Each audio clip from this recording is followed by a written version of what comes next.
Today, I sat down with one of the co-founders of Greenhaus, Sam Haddad. Sam is the CEO, and in this episode, we really talk about their strategy, the brands they're going after, and what they uniquely are looking to grow in the space. We talk a bit about growth, but it is really interesting to peer in the mind of one of the aggregators, one of the many aggregators in this space, but how they formulate their own unique identity and strategy. And for me, I think it's really smart. I loved hearing what Sam had to share, and I'm sure you'll find it interesting too. Jump on, listen through, enjoy. Welcome to Successful Scales, the show where I talk to world-class professionals on what it takes to scale successful businesses. I dive deep asking questions to people who are running unicorn businesses, to raising funds, to buying businesses, mergers and acquisitions, IP and patent law, what is to manage performance management. I mean, the list goes on. The idea really is, how do I create knowledge and learning for you guys listening in? And of course, myself, getting the floor with people who I, in many cases, would never dream to share a room with. Before we jump into the episode, I've got to give a special thank you to our sponsors. Firstly, over at Global Wide Advisors, a leading digital consumer products investment bank focused on optimizing the sales process. An incredible team, always happy to pick up the phone and educate you or anyone about the sales process and what you should really consider, and can obviously help take you to market or even acquire businesses. I ring them for just about everything these days. Us over at Multiply Me, we are the end-to-end executive search and HR function into the Philippines, helping find better talent and onboarding them effectively. And last but not least, Escala, our management consultancy focused on process improvement, where we help build better systems for your business. That's all the ads you're going to get from me, ladies and gentlemen. The rest is all about learning. I hope you really enjoy and get as much out of these sessions as I do, sitting face to face with some of the world-renowned leaders in their respective fields, asking them the tough questions that they're not often asked.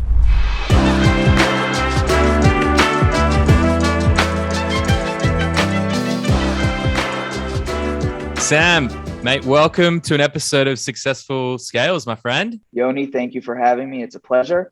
Yeah. And I really look forward to our conversation.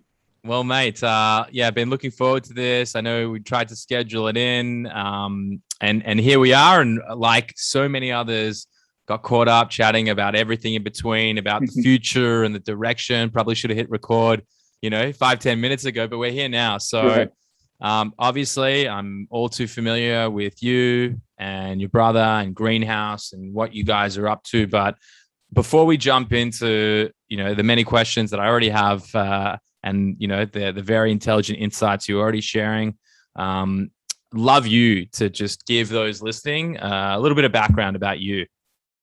Sure, it would be my pleasure. So I'm a product guy. I come from the product world, and I spent the past 8 years working for a family company that manufactured soft goods and hard goods. So a very long list of categories, but namely men's, ladies, and kids sportswear, activewear, underwear, loungewear, socks, accessories, luggage, backpacks, and pool floats. A nice amount of products. Learned a lot about what goes into the different products and different categories. And really during that time was involved in every single aspect of the business. So whether it was operations, production, sourcing, supply chain, sales, design, product development, brand creation. I mean, I really learned what it takes to create products, just creating them, what it takes to launch them, and what it takes to make them successful. And I think all three different aspects are different in each way, and are challenging in each way. And there's something to learn from each step of the process. So I had two primary roles at the company. I personally ran the underwear and loungewear divisions at the company. So I sold millions of units, just because underwear is a volume-based business, selling millions of units of product via multiple channels. So the first one being distributing to brick and mortar retailers around the US. So whether it was all the way from the top to the bottom, Walmart, Target, Costco, Sam's Club, TJ Maxx, Marshalls, Burlington stores, Ross stores, having a very defined presence in brick and mortar. I mean, I'm assuming whoever's listening to the podcast, if you walked into a TJ Maxx or if you walked into a Walmart and you looked at the underwear shelf and the loungewear shelf, you're probably wearing some of the product that I was involved in creating and bringing to market. So in addition to that, distributing product direct to consumer via branded websites, and probably most importantly for this conversation, selling via online marketplaces such as Amazon and Walmart.com. In addition to that, I basically manage the Amazon business for the entire company, taking products amongst all the different divisions and then selling that product to Amazon as a 1P vendor, which find and proved to be very challenging. And then eventually transitioning that business to a third-party FBA model where, just having more control, being able to have more tools, really the business started to really skyrocket from there. Fast forward to 2020, everybody knows what happened with COVID, and it's no secret that shopping habits accelerated by 10 years. And I knew that it was my time to take on the next challenge in my life. So 12 months ago, decided to move on from where I was and decided to focus on building a portfolio of Amazon FBA businesses for the following reasons. Number one, just using all the knowledge that I gained from the previous 8 years, and having that product vision, that product expertise obviously goes a long way. The second one being the operational excellence that I've come to understand and knowing how important it is to successfully scale a business. And then third, and probably most importantly, is the Amazon experience, right? We all know that Amazon is extremely volatile, right? As an Amazon seller, it could slap you side to side and turn you upside down overnight. And if there's no experience there, it can prove to be very difficult. And I think what I've been able to accomplish over the past 8 years in terms of knowing Amazon inside and out, traveling to Seattle as a 1P vendor, speaking to DMMs and GMMs and people and the higher ups at Amazon, knowing how their algorithm works, which obviously changes day by day, month by month, year by year.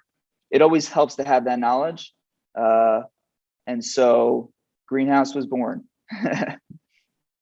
Love it, mate. I love the detail and the thoroughness. And I've got to say, for me, I'm licking my lips here because most people that I'm sitting and I'm speaking to, they're very heavy on the M&A side. They're very heavy on sort of the acquisition pipeline.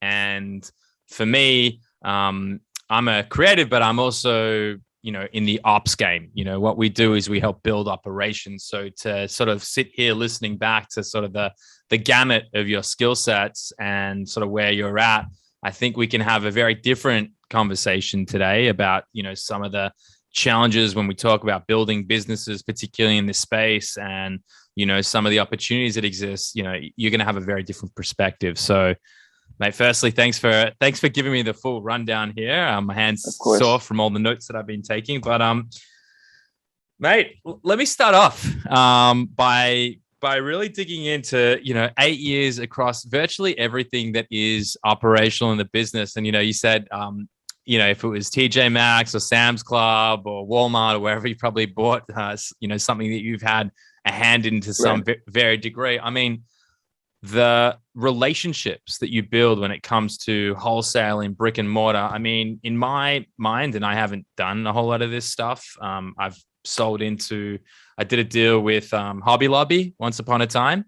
But when I was an Amazon seller, but I imagine that, that's got to be a competitive advantage in and of itself. You've built those relationships, right?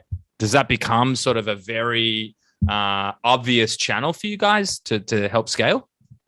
It's a great question. And I definitely think looking at where the Amazon FBA space was a year ago, where it is today, where I think it's going to be in 3 to 5 years, no doubt. And having that experience is going to be crucial. What I do think about that industry is that it's very relationship based, right? No secret. It's all about knowing the buyers, knowing the people at the company, having that in to basically, number one, get your product through the door, and then hoping it sells and then growing it from there. with Greenhaus, and I think I'm jumping into the criteria, but you brought it up. Whenever we look for a business to acquire, or whenever we're presented with a business to acquire, we're always looking at the short-term and the long-term vision, right? So the short-term vision is, how do we grow the existing Amazon business using the existing foundation and the infrastructure that it has, whether it be through title, bullet points, total galleries, A+ content, no secret, every aggregator is doing that, right? But then this is where we get creative, right? What's the long-term vision? How can we take the business from a $2 million business to a 20 or $100 million business? And I happen to think that with that long-term vision, let's just say in years 2, 3, 4, 5, that does include maybe direct to consumer, maybe that does include brick and mortar distribution. So I definitely think it's in the cards. I think it's going to be more important as Amazon becomes more competitive. And the good thing is that we do have the operational history and experience in addition to those relationships that we've built over the past 8 years. Yeah, and that to me feels like a very obvious path to growth. Like, let's talk about the acquisition of a straight Amazon business. It'll come as no surprise to anyone listening in that if you don't, you either have to maintain and grow it incrementally, or really the goal is to absolutely accelerate growth. And so having a strategic relationship, being able to go to brick and mortar, or having, ways in which to build the D2C, as long as you can also leveraging, outside of selling to brick and mortar and going into wholesale, you can always leverage the FBA model. It's not entirely exclusive to just products that are sold on Amazon. So yeah, feels like a very, very handy thing to have up your sleeve when, that's the game that you're in. It's how do we take this and turn it into 5 and 10 and 20x. That's how you win, because the acquisition cost, is more than what you would pay for it if you were to grow it organically. But the reality is, as in at that time, and they've put in the hard work, but you can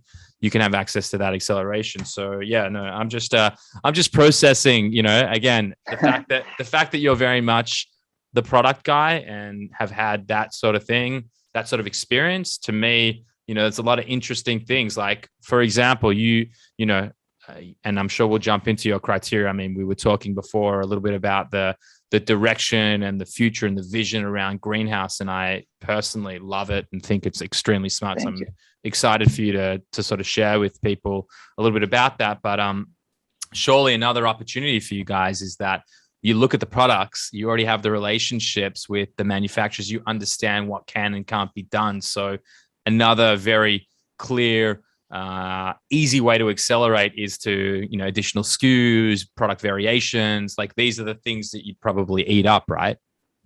Correct. And, Amazon FBA is an amazing platform, right? It's a global marketplace. There's so much opportunity. It is definitely growing by the year. But at the same time, and we're going to focus on that for the most part, right? At the same time, we do look for that mass growth. And if there's an opportunity there, then we're going to go after it. And that makes sense, mate. I'm excited to know that this will be one of the first places that you actually communicate a little bit about the refined and sort of future direction of Greenhaus. But mate, I would love you to walk me through how it came to be, what that looks like, and then we can dig into a little bit about it, because I only just found out before we hit record, but I was waiting for someone to have a position like that, to be totally honest. And mate, I think it's great. But take it away. All right, perfect. So yeah, I'll jump right into it. It may be a little long, but I think for whoever's listening, they're going to find it very interesting. So, the aggregator space has grown significantly over the past year. Let's just say a year ago, there were 5 to 7 aggregators. I would say today there's over 60. And I knew that when we started Greenhaus, there needed to be a point of differentiation. So what I'm about to say and the lane that we've chosen is based off of living proof, right? It's off of experience from the past 8 years, knowing what works, knowing what doesn't from a product perspective, from a company strategy perspective. Everything is based off of successes and failures. And so it's not like we just picked it out of a hat. So we basically like to describe Greenhaus as a boutique house of Amazon FBA brands, specifically focused on acquiring businesses that manufacture their product in the USA. Now, again, going back to what I said, it's all based on experience and knowing what works and what doesn't, specifically with Amazon. We decided to focus on businesses that manufacture their products in the USA for a variety of reasons. And I would say the number one aspect is just creating a fast and frictionless supply chain. You could talk about what's going on in the world right now with increasing freight prices, and probably freight prices that nobody has ever seen before. So whether it's $20,000 for a container to the West Coast, or even $25,000 for a container to the East Coast, we effectively cut those issues out, right? Completely gone. In terms of delays with the supply chain and getting containers to the port, we effectively cut those issues out. It definitely helps where, if products are manufactured in the USA, that we can have additional inventory, ranging on the manufacturer, anywhere from 2 weeks to, let's just say, 12 weeks, right? And I think having that range enables us to maintain in-stock rates, making sure that we're always serving the customer with the inventory that's needed. And to us, we've learned what going out of stock can do. So for example, going back to my previous 8 years, being in the underwear world where we manufactured majority of the product in India, lead times were anywhere between 3 months and 6 months. And whenever they tell you 3 months, it's not 3 months, right? We know that it just creeps up and up and up. 4 months, 5 months, 6 months. And so nothing happens quickly in India. Exactly. Right. And so it basically became impossible to forecast the amount of inventory that we needed, which would lead to stock outs probably on a weekly basis. And let me explain to you about the apparel world, right? So let's just say we had 5 or 6 successful styles that each had 8 different colorways, that each had different sizes. Each child variation is basically its own business now. Because when you go out and when you manufacture underwear, and let's just say you're out of size small in style A with color B, you can't just order that one size that you're out. You have to do a complete size run. So again, it was basically trying to manage. Each child variation was its own business. With a lead time of 3 to 6 months, it became impossible. All the dollars that we were putting into marketing and PPC were basically wiped out, thrown away, and it just didn't make sense. It was an unprofitable business. Hence, coming up with the concept of only manufacturing or only acquiring businesses that manufacture their product in the USA. In addition to that, what we're really trying to do is create synergy between products, between manufacturers, and create a network within the USA of tried and true manufacturers, right? So for example, we're going out, we're trying to acquire a business. We know instantaneously if we can bring down the cost of goods because we have this built network of manufacturers that know that they can rely on us, that they can trust us, and we can trust them. I think it goes hand in hand. Working with manufacturers for such a long time, specifically overseas, is that they dictate your business. If they're not going to manufacture your product on time, and they're not going to deliver, your business basically goes into the dumps, right? And so I think, having that word of synergy is extremely important to us. Yeah, I mean, firstly, like I said to you a couple of times before now, I love the focus, and I think focus for anyone is good, but especially when you look at, obviously, the challenges that exist from freight and supply chain and logistics and issues with the ports and, all the shit that has really happened over the course of the last year and a half, 2 years since the pandemic struck. Focusing also like the brand messaging too. I don't think there's ever been a more timely period or, you know, a point in time where like nationalism and like being proud to be American or like, I mean, you know, take it from me, someone who is originally from Australia. I cannot fly back to Australia right now. I cannot get into the country. If I fly there, I am stuck. And, you know, there's a lot of animosity toward the Australian government and how how they've handled the whole COVID situation. But I think, you know, it's almost like everyone's scared to travel. Everyone's scared of what's going on around the world. And so to double down and to create jobs effectively when you're talking about a time of a pandemic, and I don't understand how there hasn't been a recession. US government just keeps printing money, and every government around the world, like inflation's up, you know, tenfold. But and the stock market is through the roof. It just nothing makes sense to me anymore. I don't get it. But yeah, you hit the nail on the head. We obviously embody the American dream, the American spirit. It's what we're about. The founders are American. I mean, it all comes together, no doubt about it. And it's really important to us. I also will say that looking at businesses that manufacture their product in the USA, it kind of lends itself to certain categories. So whether it's beauty and personal care, whether it's health and household, whether it's pet supplies. I mentioned the word before, that's trust.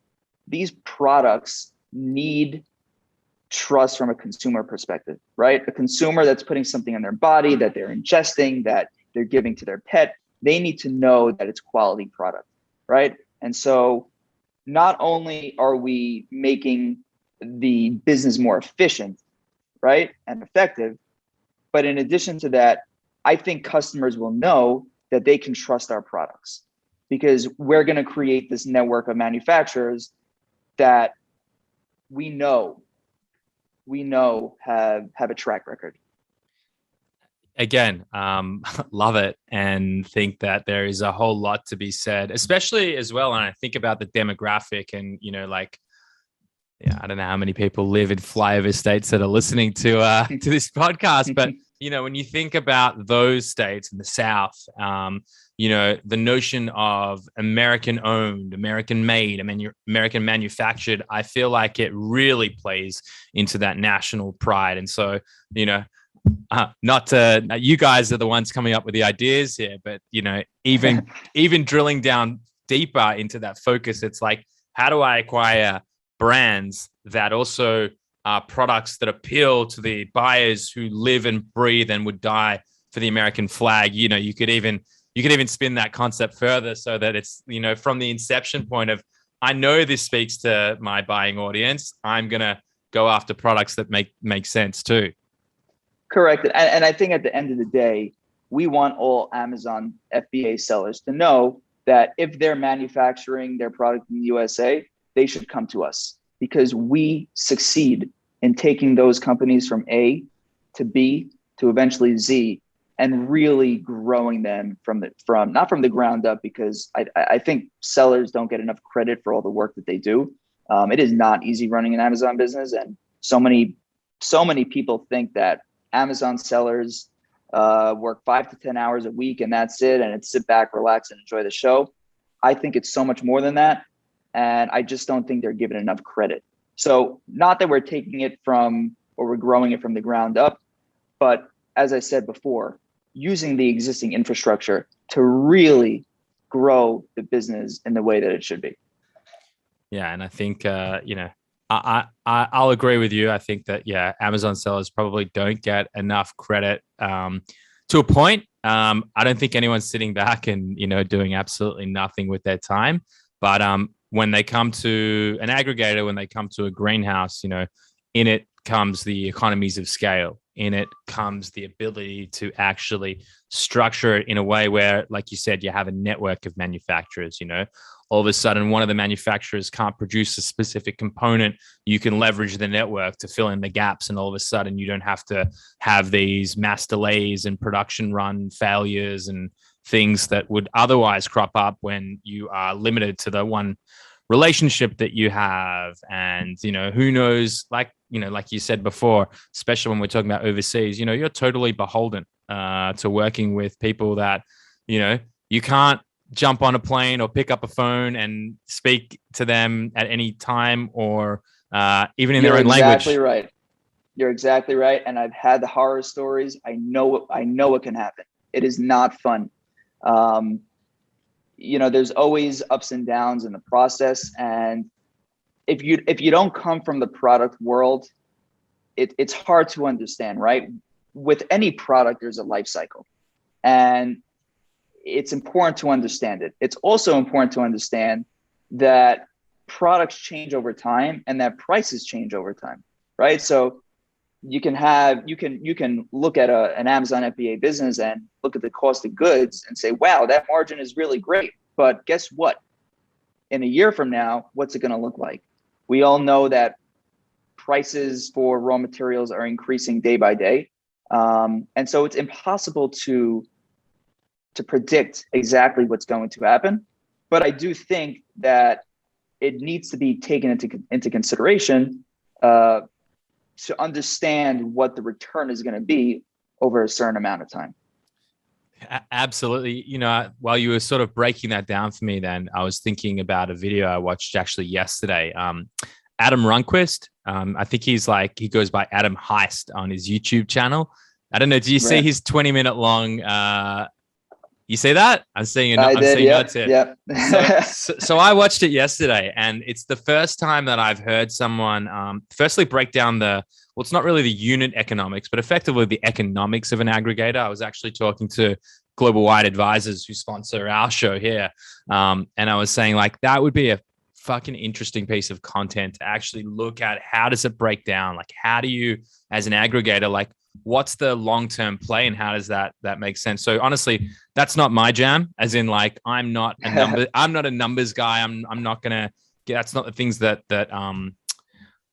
get me super excited. I like the more of the creative thing, like I was saying before, but I'll tell you that a lot of the points that he had, about 5 or 6 points about what he imagined or believed to be true in the space and what would happen over the course of the next sort of 2 or 3 years. And I think that I agreed with all of his points. So super excited to eventually have him on as well too. I've been chatting with him and I want to get him on for a session. But the point that really struck me, and the one that to me feels like you guys are really in the hot seat to make this all actually possible, is it's the operators who are going to win. It's the people who focus on building out their operational infrastructure and can actually manage a business at scale. It's one thing, like I said, I speak to a lot of M&A guys, and, I think we're going to see over the course of the next year, it's probably going to happen over the next year, not even 2 now, that all these, heavy acquisition focused aggregators who, throw the kitchen sink at everyone that's M&A and how do we build these funnels and acquire. They're going to probably, if they don't get on top of it, they're going to be pretty shocked at what it is to run a business at that magnitude and that scale. So yeah, I have 2 points. The first one is, I look at deals all day long, right? So let's just say I review 100 in a month. I would say we throw out 99 of them. Why? Because 99% of the deals just don't make sense. Whether it's an enterprise value, purchase price, whether it's just the unit of economics or the full package, it doesn't make sense. There's a lot of crazy money that has been infused into this space. And in my opinion, deals are being done just to satisfy investors. That to me raises a red flag. It's cautionary. And so in addition to being USA focused, what we've implemented into Greenhaus is a quality over quantity mentality, right? So we're not looking to do 2 to 3 deals per week. We're looking to do 2 to 3 deals per year. And I think having both of those aspects will allow us to give our 100% focus and attention to any company that we do acquire, right? Nothing gets thrown to the back. It's, going back to what you said, how do you grow the economies of scale? And really back to what Adam was talking about. It's a question that's going to be answered over the next 2 to 3 years. And I do think having a plan in place will undoubtedly help us in being successful and taking the business to the next level. Yeah, absolutely.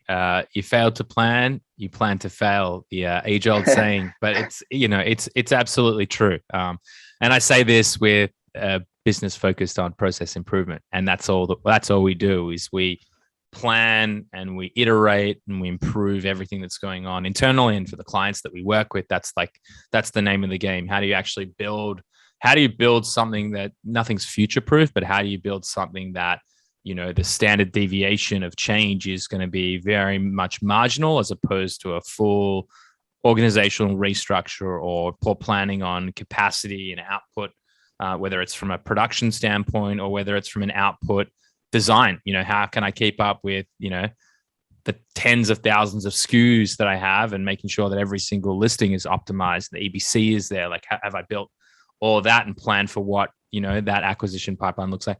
So I have a question for you on the back of that comment. And I like the fact, again, I'm someone who also would say is pretty calculated and, a quality over quantity and, making sure that you get it as right as possible. I mean, I think like every founder, well, at least for myself, I'm always embarrassed at whatever the first iteration looked like. And then, obviously naturally it evolves and then you build something that you're truly proud of and it actually meets the sort of the expectation. But I don't know what your relationship is like with, how the money comes in, but do you feel like I've actually never really broached this topic before, but you kind of brought it up. And then, from my perspective, I always toy with the fact, like we had a business the other day, consider to acquire us and effectively do a share swap, and they're going to IPO and go through this whole process. And it didn't really make sense to me.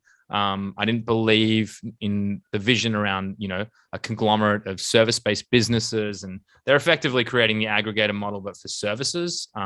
Right. And, which I think is smart, but as someone who has, 130, 140 plus people on payroll, I'm not trying to add another 5,000 people into the mix and see what that looks like. And, it's a headache. So anyway, that comes back to the point of like investment, right? Like that's always been the concern too, is that we probably wouldn't be in this position where we are today, where we have a Scala as well as a second business that came on the back of the first one, because we've had that freedom. We're bootstrapped, self-funded. What sort of pressures, if any, do you feel from how, investment flows in from you? Like, are you getting any pressures? Like you need to be doing more deals or it has to be at a certain size? Like how much, I guess it probably depends as well from investor or what that looks like. It depends. It depends on the investor. It depends on, I guess, who the investor is. And a lot of times it's more than one investor. So it could be whoever's on the board, so on and so forth. I think I've heard stories where, let's just say the criteria is a 3x or a 3.5x, but the deal is coming out at a 5x and permission needs to be granted. I mean, I don't want to get too technical and too into the details, but in terms of what's going on right now, you just scratch your head sometimes, right? Not only by what the purchase price is or what the multiple is, but let's go back to what I began talking about, right? From a product perspective, like what is this product really? Where is it going to be in 2 years, right? Not even from a financial perspective, but from a customer demand perspective. Where is it going to be in 5 years? Does the brand mean anything, right? Because is it a product-based business or is it a brand-based business? Because if it's a product-based business, we're not interested, right? There's no growth there. All these things add up, and to satisfy investor needs by just going out and throwing money at a deal, it just doesn't make sense to us. There needs to be a value, and if there's no value, it's just it makes it very hard to put our time to it. Like, for example, we're product visionaries. right? So over the past 8 years, I've developed a knowledge and an understanding to walk into a store and to see the white space on the shelf, right? No matter what the category is, there's certain things that I look for. No different with Amazon. You give me a search term, I look at the top 8 listings. We could basically see the white space or the untapped potential. And you need to be able to say, all right, here's the plan. As I said before, short-term, long-term vision. There's certain things to look for, and if it's not there, it could be detrimental. It really can. Yeah, no, that makes sense. And I would say as well, being such a crowded space, and I think that the hype as well around it and the need to potentially appease investors and everything, it almost becomes sometimes how it feels in Amazon, a race to the bottom when it comes to pricing, or a race to the top in who can pay the most money. And, sort of caution is thrown to the wind, and you're just sort of figuring out like, okay, gotta, too many potential cooks as well when you look at what's happening in the space as well. So yeah, really, really interesting point. Correct. Well, mate, I know that we're getting to the top of the hour here, and I do want to give you an opportunity to obviously share with anyone who's listening, how they can get in touch if they have, officially a US based business that they're looking to sell. What's the best way to hunt you down and Sure. get on your calendar? Sure. Well, you can always email me. My email is sam@greenhaus.io. Greenhaus is spelled greenhaus.io. I am very responsive to emails. I tend to respond within 2 hours. And I